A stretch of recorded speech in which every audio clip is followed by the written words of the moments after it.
How to close apps on an Android phone. Now, if you're like me, once you finish using an app, you probably just move on to something else. You don't actually close it down properly, and it's still running in the background.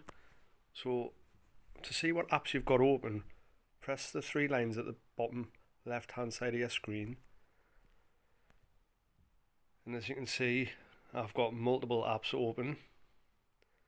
So, to start closing these, you can just swipe each one up like that. If you want to close them all at once, click on close all, and there should be no more apps running in the background. If you're still having a specific problem with one app that won't shut down, go into your settings, scroll down to apps management, load your app list.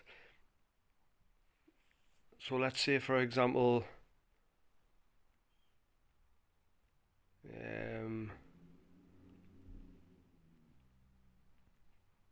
let's say the Play Store won't stop running in the background. Open that app and press force stop, and that'll stop it from running in the background.